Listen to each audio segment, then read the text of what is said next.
David worked at the county courthouse cleaning floors. Every morning at 5, he'd arrive with his mop and bucket, and every evening at 6, he'd leave through the back door. 23 years of the same routine. His hands were rough from chemicals, his back ached from bending, but the work was honest and it paid his bills. Barely. He lived in a studio apartment on the east side of town, the kind of place where the radiator clanked all winter and the window unit wheezed all summer. His furniture came from thrift stores and sidewalks. His television was older than most college students. But it was his, paid for with his own sweat, and that meant something. Every Friday, David would cash his check at the corner store and divide the money into envelopes: rent, groceries, utilities, bus fare. By Sunday night, the envelopes were usually empty. This was his life. No vacations, no fancy dinners, no savings account with a comfortable cushion. Just enough to get by week after week, year after year. The people at the courthouse were nice enough. They'd nod at him in the hallways, say good morning if they remembered.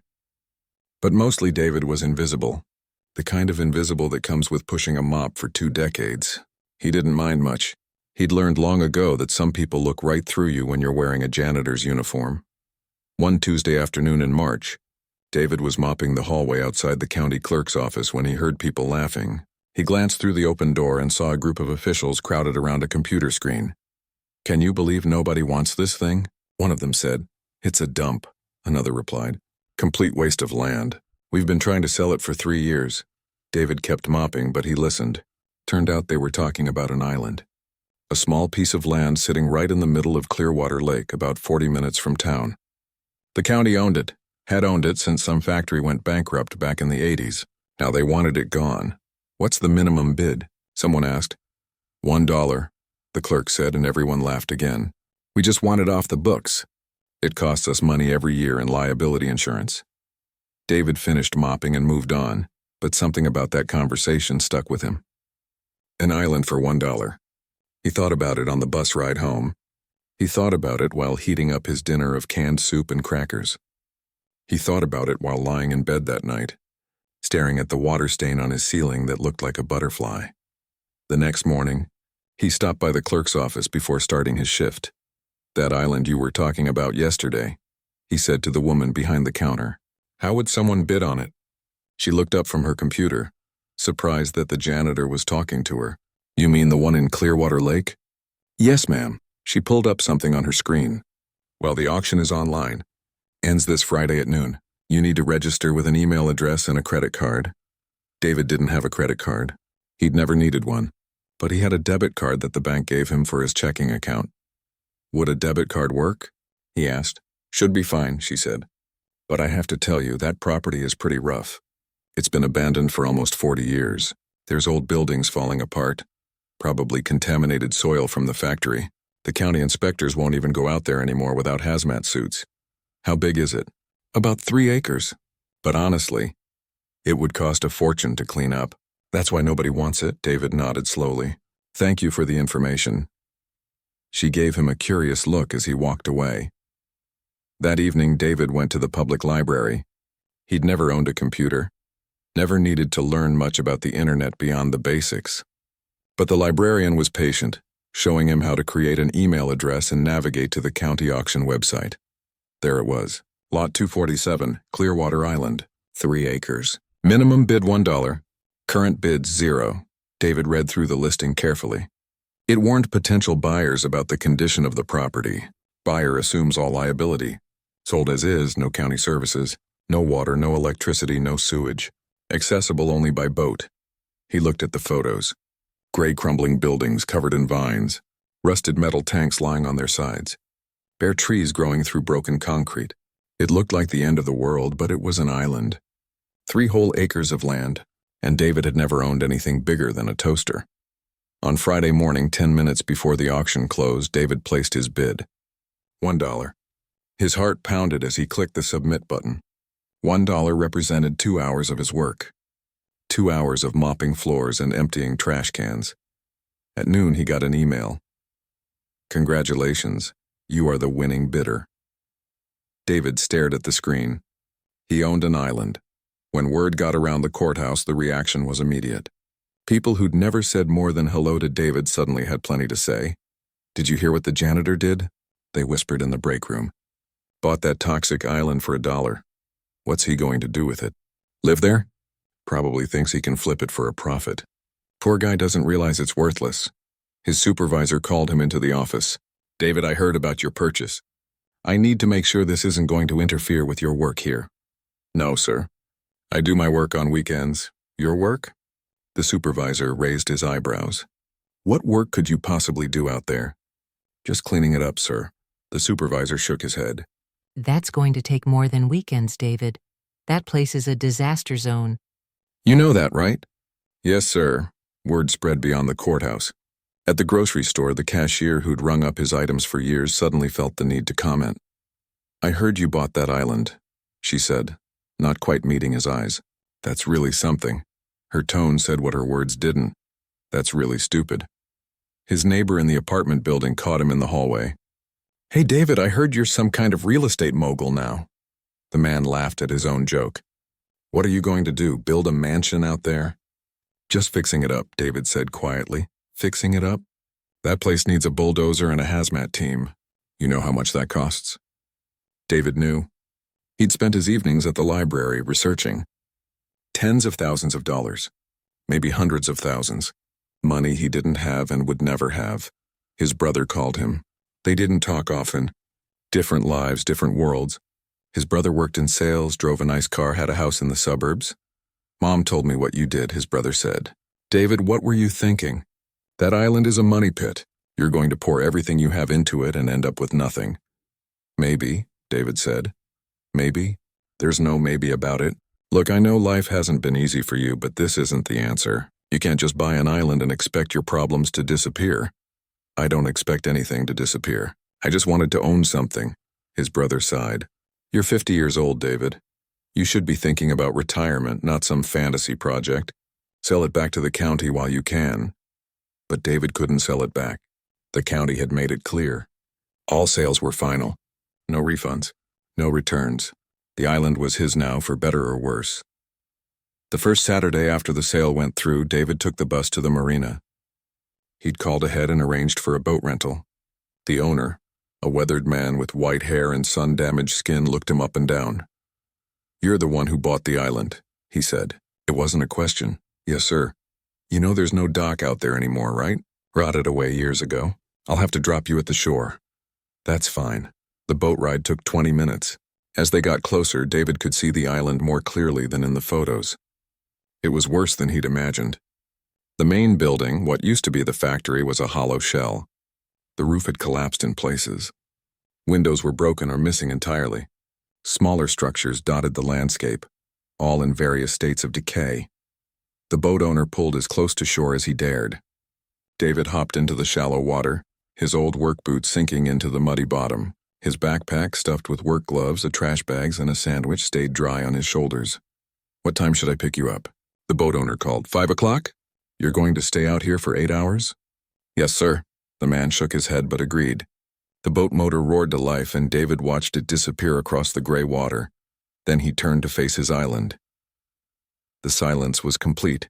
No traffic sounds, no voices, just wind rustling through dead grass and water lapping at the shore. David took a deep breath and smiled. For the first time in 23 years, he was standing on land that belonged to him. His land, his island. His future, let them laugh. He had work to do. For 3 months, David spent every Saturday and Sunday on the island.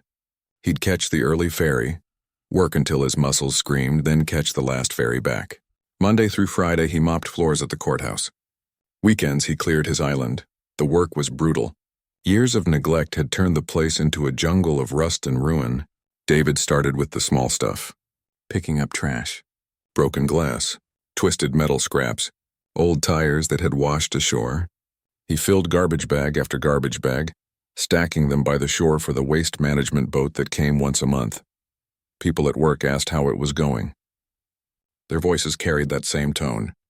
Curious but mocking, like they were watching someone try to empty the ocean with a teaspoon. "Still working on your island?" they'd ask with barely hidden smiles. "Yes," David would answer. Nothing more. He didn't tell them about the small victories. The patch of ground he'd cleared where grass was starting to grow again. The way the sun set over the water, painting everything gold. The family of ducks that had made a nest near the eastern shore. These things were his. They wouldn't understand anyway. By the end of May, David had cleared most of the small debris. Now came the real challenge. The buildings. The main factory structure was too dangerous to enter. Holes in the floor, unstable walls, rusted metal hanging from the ceiling like teeth. But there were smaller buildings around it. Tool sheds, storage units, a concrete structure that might have been an office once. David decided to start with the smallest shed. It was about the size of his apartment with a corrugated metal roof half caved in. Using a crowbar he'd bought at a hardware store, he started prying away the damaged sections. The metal groaned and bent. Splinters of rust rained down on his head. It took 2 full weekends to dismantle that shed. Every piece of metal had to be carried to the shore. Every nail pulled out and collected. His hands developed new calluses on top of old ones. His shoulders ached in ways he didn't know were possible. But when he was done, all that remained was a concrete slab. Clean, flat, empty. It felt like victory. June brought heat.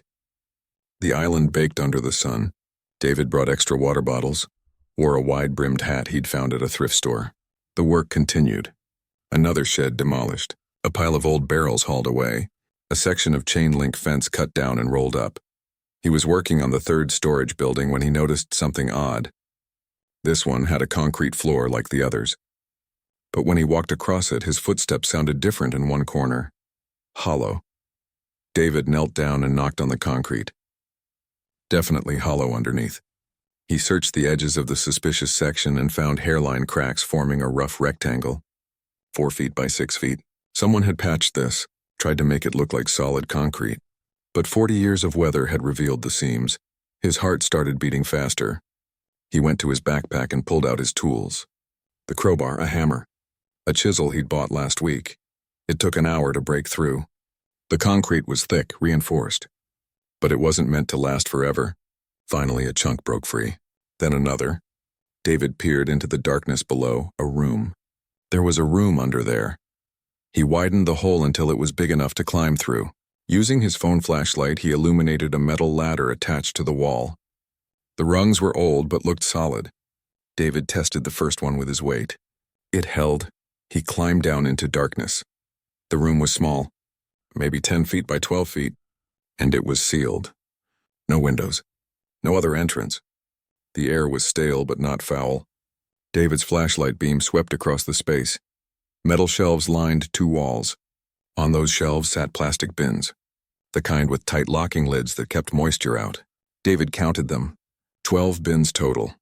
In the corner stood a filing cabinet, old style, 4 drawers, green metal, and against the back wall something that made David's breath catch, a chest freezer. Unplugged, obviously, but sealed tight with layers of industrial tape. Someone had hidden this room deliberately. Sealed it up, concealed it, preserved it. David opened the first plastic bin. Inside were notebooks. Dozens of them. Spiral-bound, the covers yellowed with age. He opened one carefully. The pages were filled with handwriting. Notes, formulas, diagrams, scientific equations that meant nothing to David. The second bin held more notebooks. These had dates on the covers. 1976, 1977, 1978. All the way up to 1983. The third bin contained photographs. Lots of them. Pictures of equipment. Test tubes and tanks and complex machinery. Pictures of water samples in jars, each labeled with dates and numbers. David moved to the filing cabinet. The drawers were stiff but opened with some effort. Inside were manila folders stuffed with papers. Official-looking documents. Test results, letters, and blueprints.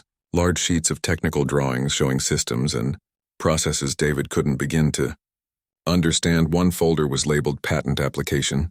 Draft. David pulled it out and opened it. Carefully. The first page had a title in bold letters. Novel Bacterial Culture for Accelerated Water Purification and Contaminant Remediation.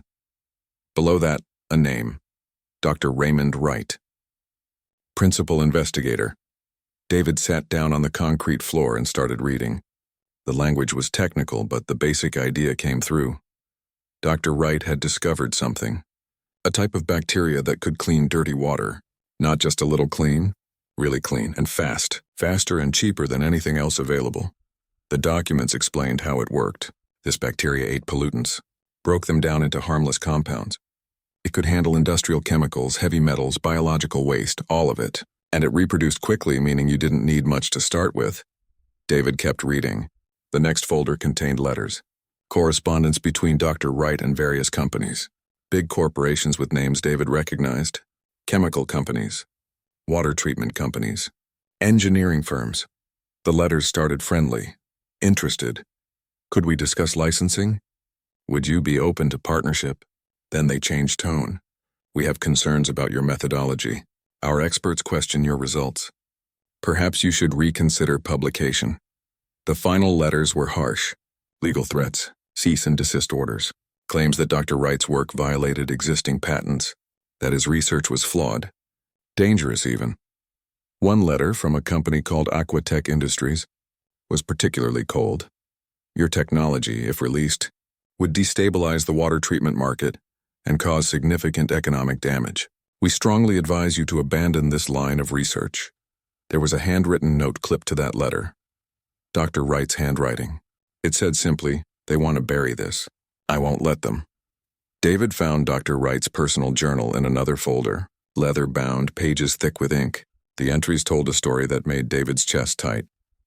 March 15th, 1983. They've made their intentions clear. If I patent this technology, they'll tie it up in legal battles for decades. If I publish openly, they'll discredit me and destroy my reputation. They have the money and the lawyers to make my life hell. But I can't let this die. Too many people need clean water. Too many communities are suffering because corporations charge whatever they want for purification systems. April 2nd, 1983. I've made my decision. I'm sealing all the research here, in the place where I developed it. The culture samples are stable in the freezer. The documentation is complete. Someone will find this someday. Someone who'll do the right thing with it. Someone who doesn't have a price tag. April 30th, 1983. Tomorrow they're shutting down the factory. The bank has foreclosed. I've told no one about this room. They'll seal the building above it and forget this place exists. My life's work will wait here, hidden, until the right person comes along. I hope I'm not wrong about this. I hope someone finds it before it's too late. That was the last entry.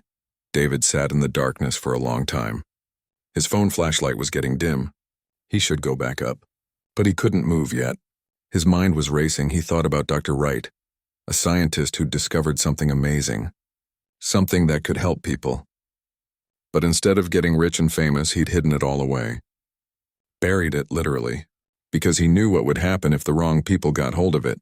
David climbed back up the ladder. The sun was low in the sky. The ferry would come soon. He carefully replaced enough concrete chunks to hide the hole, covered it with an old tarp, and weighed it down with stones. No one else came to this island, but he couldn't risk it. On the ferry ride back, David stared at the water. His mind wouldn't settle. He thought about those letters, those threats, those companies that wanted to bury Dr. Wright's work. Were they still out there? Would they still care after 40 years? More importantly, what should he do? The right thing seemed obvious. Give the technology to the world. Let people use it. That's what Dr. Wright wanted, but David wasn't naive. He knew how the world worked. If he just announced this discovery, those same companies would swoop in. They'd claim the technology was already covered by their patents. They'd sue him into oblivion. They'd take everything and bury it again. He needed to be smart about this. Careful. That night, David couldn't sleep. He kept thinking about that freezer in the underground room. The bacteria samples that Dr. Wright had preserved. Were they still alive? Could they still work after 40 years? And those notebooks, those blueprints, they represented years of research, years of testing, a complete system for water purification that didn't exist anywhere else. Dr. Wright had trusted that someone would find this. Someone who would do the right thing. David had found it. A courthouse janitor who owned a worthless island. A man with no education in science, no money for lawyers, no connections to anyone important. But Dr. Wright hadn't known who would find his life's work. He just trusted that it would be the right person. David wanted to believe he was the right person, but doubt gnawed at him. What could he possibly do with this? He mopped floors for a living. He barely had enough money to keep clearing the island. Still, Dr. Wright had chosen to hide his work rather than let it be corrupted. That meant something. That meant the man had principles, had believed that sometimes keeping something out of the wrong hands was more important than immediate success. David decided something that night. He would protect this discovery. He would learn everything he could about it. And when he was ready, when he knew exactly what to do, he would make sure Dr. Wright's work reached the people who needed it. But first, he had to understand what he'd actually found, and that meant going back to that island every weekend, going back down into that sealed room, reading every notebook, studying every document, understanding every detail. The people at work still laughed about his island project. They still made jokes about the janitor playing property developer. David smiled when they laughed. Let them think he was foolish. Let them think he was wasting his time. They had no idea what he'd found, no idea what he was protecting. And for now, that's exactly how it needed to stay. David spent the next month doing something he'd never done before. He was learning to be a scientist, or at least trying to understand one. Every weekend on the island, after doing a few hours of cleanup work to maintain appearances, he'd climb down into that hidden room. He'd sit on the cold concrete floor with Dr. Wright's notebook spread around him like a paper fortress, and he'd read. When he didn't understand something, which was often, he'd write it down. Then during the week, he'd go to the public library after work and research bacterial cultures, water contamination, bioremediation, chemical compounds. The words were foreign at first, like learning a new language. But slowly, piece by piece, David started to understand what Dr. Wright had accomplished. The bacteria was incredible. It could break down pollutants that normal filtration systems couldn't touch. Industrial chemicals, heavy metals, even radioactive particles. And it did this fast. What took conventional water treatment plants days or weeks, this bacteria culture could do in hours. More importantly, it was cheap. You didn't need expensive equipment or rare materials, just the bacteria, some basic nutrients it could feed on, and contaminated water. The bacteria did the rest. David understood why the companies had wanted to bury this. Water treatment was a billion-dollar industry. Cities paid massive amounts for purification systems. If Dr. Wright's technology became public, it would destroy those profit margins overnight. One Sunday in July, David made a decision. He needed to know if the bacteria in that freezer was still viable, still alive after 40 years. Dr. Wright's notes said the samples were preserved in a special solution, kept at -20 degrees. The freezer had no power, but it was sealed tight. Maybe, just maybe, something had survived. David opened the freezer carefully. Inside were dozens of small vials, each labeled with dates and codes. Frost covered everything. He took the vial marked Primary Culture, Final Generation, and tucked it carefully into an insulated lunch bag he'd brought. He needed to find someone who could test this. Someone with a laboratory. Someone he could trust. The local community college had a biology department. David went there on Monday after work. He found a young instructor setting up equipment in a lab. Her name tag said Professor Lisa Huang. "Excuse me," David said from the doorway. "I have a question about bacteria cultures." She looked up, surprised to see a janitor in a lab. David still wore his work uniform. "I'm not really set up for visitors right now," she said. "Not unkind, but busy, I understand. I just wondered if you could test something for me. I'd pay whatever it costs." That got her attention. "Test what?" David pulled out the vial. Even in the insulated bag, it had started to thaw. "I found this. I need to know if it's still alive." "If it still works," Professor Huang took the vial carefully. She held it up to the light, examining the liquid inside. Her expression changed from polite disinterest to genuine curiosity. "Where did you find this?" "On some property I own. It's been frozen for about 40 years. "And you have no idea what it is?" David hesitated. "I have some documentation. Research notes from the person who created it. It's supposed to be a water purification culture." "Water purification?" She set the vial down carefully. "That's pretty specific. Most bacteria cultures are designed for one type of contamination. This claims to handle multiple types?" "According to the notes, yes." She studied him for a long moment. "This is going to sound strange, but are you trying to sell me something? Because if this is some kind of sales pitch..." "No, ma'am. I'm just trying to understand what I found. The original researcher died without ever publishing his work. I want to know if it was real. Professor Huang made a decision. Okay, leave the sample with me.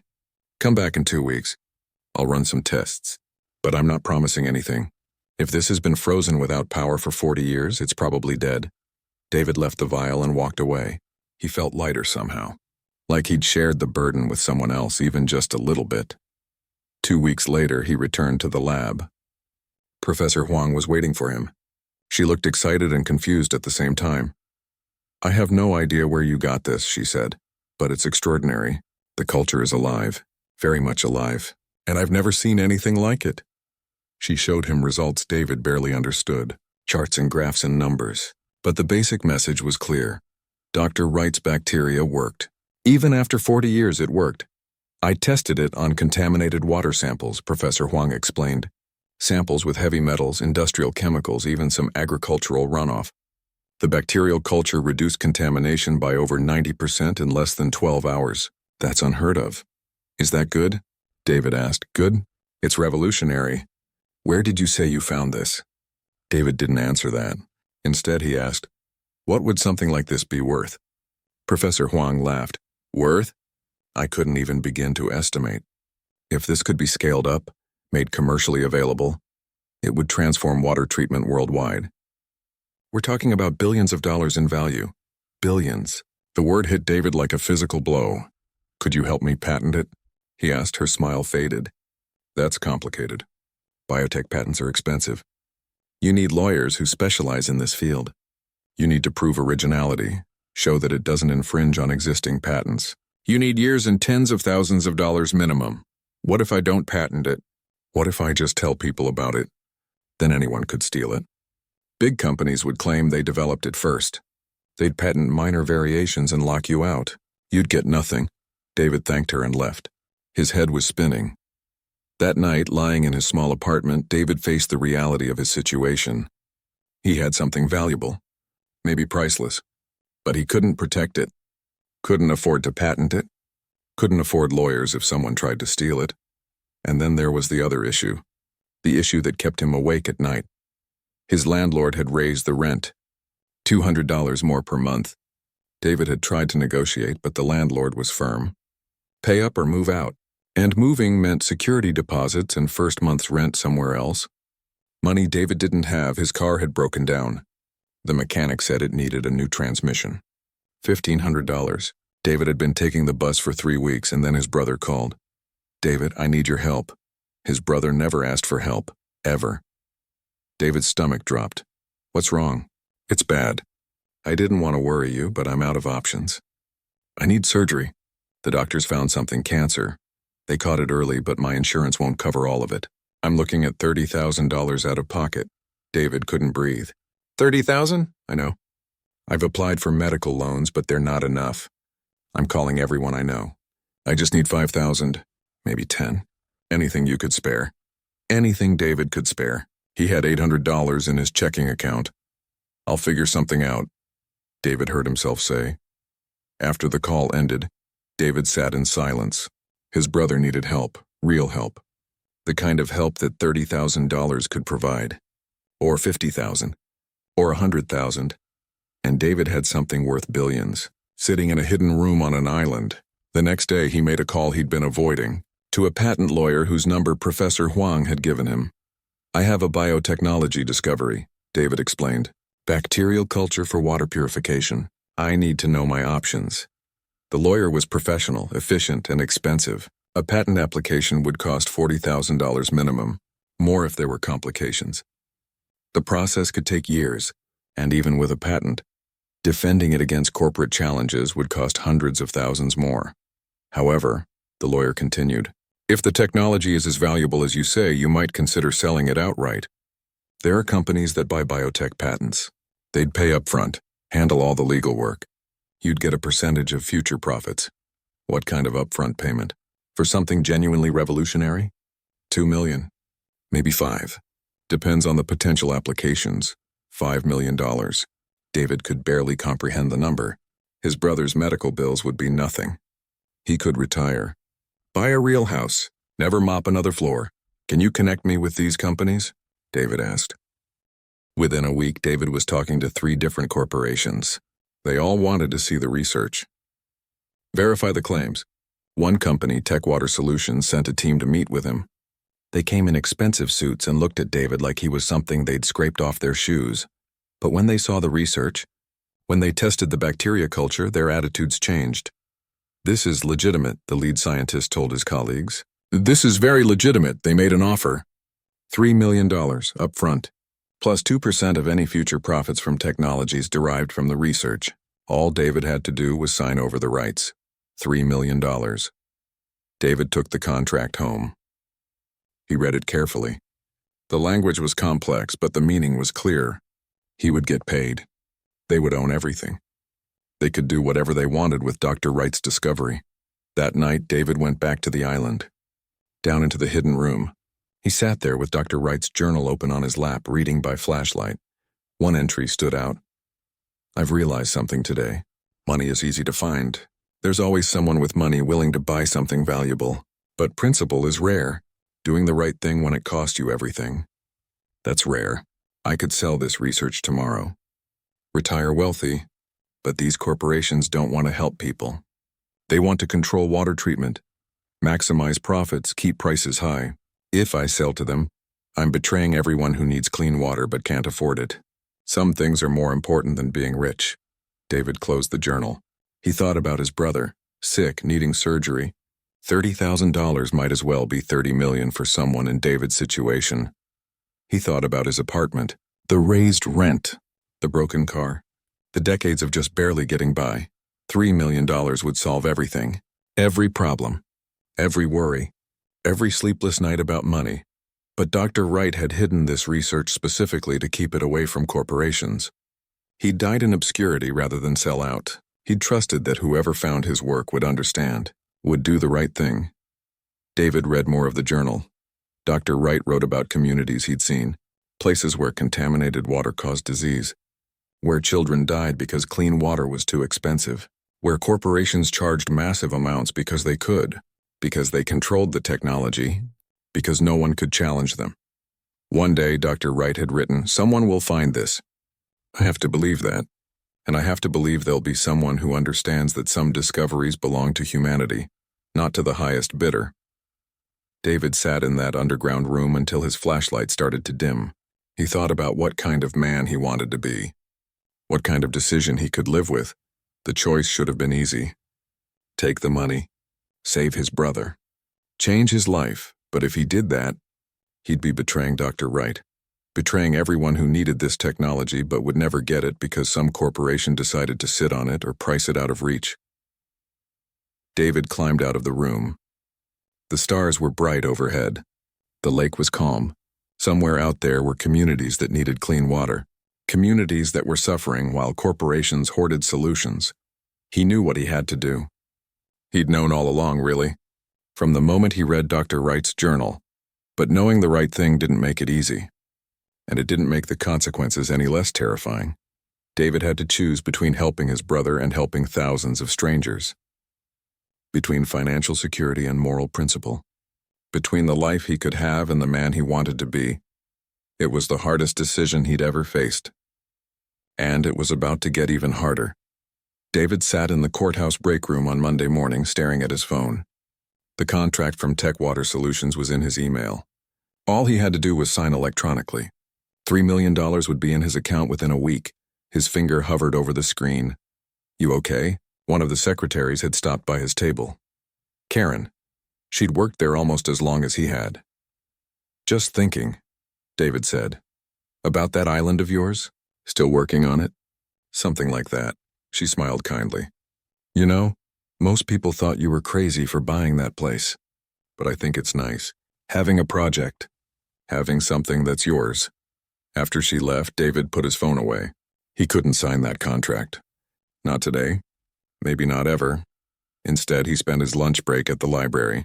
He'd been researching something for weeks. Public domain. Open source.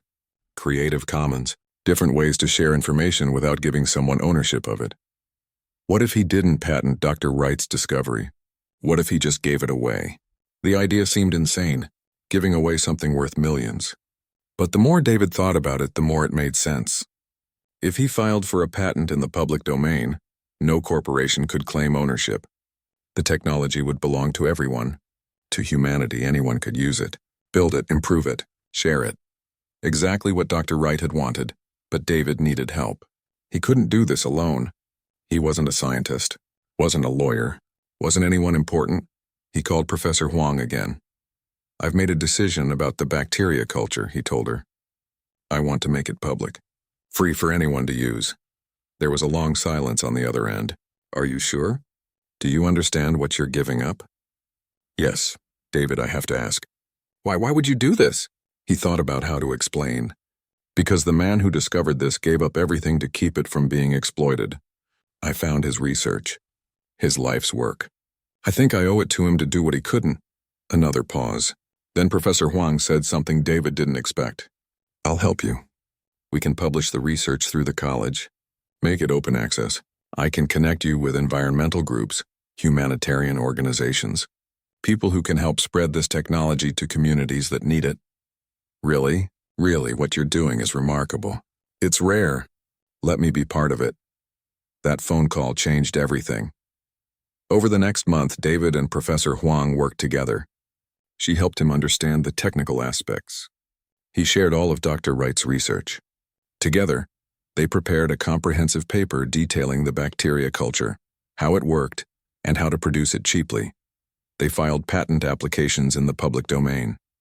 Legal documents that said anyone, anywhere could use this technology for free. Professor Huang connected David with journalists, environmental reporters, science bloggers, people who understood what this discovery meant. The first article appeared in a small environmental magazine. Janitor's Island discovery could transform water treatment. It had a photo of David standing on his island, work gloves in hand, smiling slightly. Then a bigger outlet picked it up. Then another. Within weeks, the story was everywhere. Local man donates $1 million discovery to public domain. Revolutionary water treatment technology. Released for free. Courthouse janitor chooses humanity over fortune. David's phone started ringing constantly. News stations wanted interviews. Environmental groups wanted to talk. Universities wanted him to speak. And then the corporations started calling. Techwater Solutions was first. Their tone was different now. Not friendly, not professional, cold. "Mr. Williams, you've made a serious mistake. We had an agreement in principle. By publishing this research publicly, you've violated several contractual understandings." "I never signed anything," David said quietly. "We invested significant resources in evaluating your property and research. We have legal grounds to pursue compensation." They threatened to sue. David talked to a lawyer that Professor Huang recommended. The lawyer said the threats were mostly bluff. Without a signed contract, they had little standing, but other companies were more aggressive. 2 large water treatment corporations filed lawsuits claiming Dr. Wright's research was based on their proprietary technologies. They said David had no right to release it publicly. The lawsuits were expensive to defend. David used his savings, all $800. Then he sold his car. It was already broken, but a junkyard gave him $300 for parts. He started taking the bus everywhere, working extra hours, eating less. His apartment felt emptier somehow, colder, and his brother's medical bills were piling up. The surgery was scheduled for next month. His brother had found enough money to cover half, but half wasn't enough. "I can postpone it," his brother said on the phone. His voice sounded tired, scared. "No," David said. "Don't postpone it. I'll figure something out." But David had nothing to figure out with. He'd given away something worth millions. Now he had legal bills and an empty bank account. The worst part was the looks people gave him now. At work, at the grocery store, around town, some people thought he was a hero. They'd stop him on the street, shake his hand, tell him he'd done something incredible. Others thought he was an idiot. They'd shake their heads, whisper when he walked by, "That's the guy who gave away millions.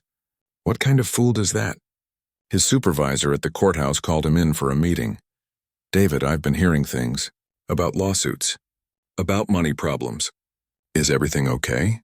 "Yes, sir. I'm handling it. Because if you need time off to deal with this, no, sir. I need to keep working." He needed the paycheck. Every single dollar. One evening, David came home to find an eviction notice on his door. He was 2 months behind on rent. The landlord wanted him out in 30 days. David sat on his worn couch and stared at that notice. This was what doing the right thing looked like: broke, about to be homeless, unable to help his sick brother, being sued by corporations with endless resources. Dr. Wright's journal was on the coffee table. David had brought it home, couldn't bear to leave it on the island. He picked it up and read a passage he'd memorized by now. The hardest part isn't making the right choice. It's living with the consequences.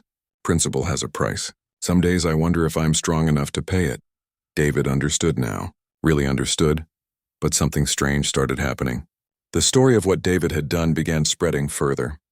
Environmental groups shared it. Humanitarian organizations picked it up.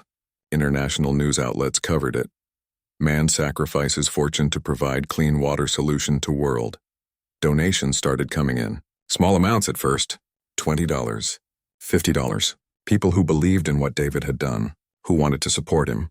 Then bigger donations. An environmental foundation sent $5,000 to help with legal fees. A clean water nonprofit sent $10,000. A tech billionaire who'd made his fortune and now funded humanitarian causes sent $50,000 with a note: for legal defense and whatever else you need. The world needs more people like you. The money went straight to lawyers fighting the corporate lawsuits. And to David's brother, $30,000 for surgery. His brother cried on the phone when David told him. You didn't have to do this, his brother said. You've been giving everything away. You need this money. You need it more, David replied. Get healthy. That's what matters. The lawsuits dragged on, but David's lawyers were good, and they were motivated. They weren't just defending David. They were defending the principle that discoveries could be shared freely. That public domain meant something. Meanwhile, something else was happening. Organizations around the world were starting to implement Dr. Wright's water purification system. A village in Kenya built the first one, used local materials, followed the instructions David had published, and within weeks they had clean drinking water for the first time in decades. Pictures came back to David. Children smiling. Families gathering around the purification tanks, clean water flowing. Then a community in India built one. Then one in rural Peru. Then the Philippines. Then dozens more. The system worked exactly as Dr. Wright had promised. Cheap, effective, accessible. Anyone could build it with basic materials and the bacteria culture, which could be shared and reproduced easily. News organizations followed up on the story. They interviewed families whose lives had changed because of David's decision. A mother in Bangladesh holding her healthy baby said, "Before, my children were always sick from the water. Now they're strong, growing. This gift saved my family." An elderly man in rural Mexico said, "We spent half our income buying clean water from trucks. Now we make our own." This changed everything for us. David watched these interviews at the library. He couldn't afford internet at home. Sometimes he cried watching them. Not from sadness, from something else. Something he'd never felt before. Purpose, maybe. Or vindication. Or the simple knowledge that his choice had mattered. Professor Huang called him one day with news. The university wants to give you an honorary degree, and they want to hire you as a community liaison for the water project, helping coordinate implementations worldwide. It pays $40,000 a year. Not much, but that's more than I make now, David said. I don't know what to say. Say yes, you've earned this. David gave notice at the courthouse. His last day mopping floors was bittersweet. 23 years of routine ending, but also beginning something new. The mayor held a ceremony, officially apologized for all the people who'd mocked David's island purchase, declared a David Williams Day for the town, gave him a plaque that David found embarrassingly large. What you did, the mayor said in his speech, reminds us that character matters more than cash, that integrity has value beyond any price tag, that one person, regardless of their job or status, can change the world. David's apartment problem solved itself. A local family offered him their basement apartment, rent-free. You gave away millions to help people. We can give you a place to stay. The lawsuits eventually settled. The corporations couldn't prove their claims. David's lawyers were too good, and public opinion was too strongly on David's side. No jury would rule against the man who'd given away a fortune for humanitarian reasons. By the end of the year, Over 300 communities had implemented the water purification system. Millions of people had access to clean water they couldn't afford before. David moved to the island full-time. Not to the ruined buildings. He built a small cabin, simple, efficient, powered by solar panels that a green energy company donated. He used rainwater collection and, ironically, Dr. Wright's purification system. The island became something unexpected, a training center. People from around the world came to learn how to build and maintain the purification systems. David hosted them, taught them, shared meals with them. He converted the old factory building into a workshop and classroom. The space where Dr. Wright had done his research became a place where others learned to continue that work. Universities sent students. Nonprofits sent engineers. Communities sent representatives who would take the knowledge home. David was no longer a janitor. He was a teacher, a coordinator, a protector of Dr. Wright's legacy. One evening, sitting on the shore watching sunset, David thought about the choice he'd made. $3 million, security, comfort, an easy life, versus this: purpose, impact, connection to something larger than himself. The sunset painted the water gold and orange. Somewhere across the world, someone was drinking clean water because of the decision he'd made in this very spot. David picked up a smooth stone and turned it over in his weathered hands. Hands that had mopped floors for decades. Hands that had broken concrete to find a hidden room. Hands that had signed away a fortune. He wasn't rich. Probably never would be. His cabin was small. His salary was modest. He owned 1 pair of work boots and 3 shirts. But he was wealthy in ways that mattered. In purpose, in peace. In the knowledge that he'd honored a dead scientist's trust. In the faces of children drinking clean water. Dr. Wright had written in his journal, "I hope the person who finds this understands that some things are more valuable than money. I hope they're strong enough to do what's right even when it costs them everything." David had been strong enough. Barely. There were days he'd almost given in. Almost signed that contract. Almost chosen the easy path, but he hadn't, and that made all the difference. His phone buzzed. A message from Professor Huang. Another community wanted to implement the system. This one in rural Appalachia, right here in America. Poor families who couldn't afford the corporate water treatment systems. David smiled and started typing a response. There was work to do. There was always work to do, but it was good work. The right work. The kind of work that let him sleep peacefully at night. And really, what else mattered? 5 years passed like water flowing downstream. Steady, inevitable, transforming everything in its path. David stood at the window of his island cabin, watching the morning sun break over Clearwater Lake. His coffee was still hot in his hands. Steam rose in gentle spirals. Outside, the island that everyone had called worthless was alive with activity. A group of engineering students from Brazil were assembling a purification system in the workshop. Their instructor, a woman who'd implemented the technology in 12 communities back home, was guiding them through the process. Her voice carried across the water, patient and enthusiastic. Near the shore, 2 representatives from a rural Colorado community were taking samples from the lake, practicing water quality testing. David had taught them yesterday. Today, they were confirming what they'd learned. This was David's life now. Not mopping courthouse floors, not counting pennies for bus fare. He was running a training center that served the world. The cabin was simple but comfortable. 1 room for sleeping, 1 for living, a small kitchen, and a bathroom with running water purified by Dr. Wright's system. Solar panels on the roof, a garden out back where David grew vegetables.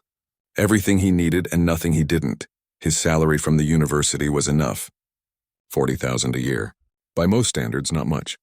But David had learned something important over these 5 years. Enough was a beautiful word. Enough food. Enough shelter.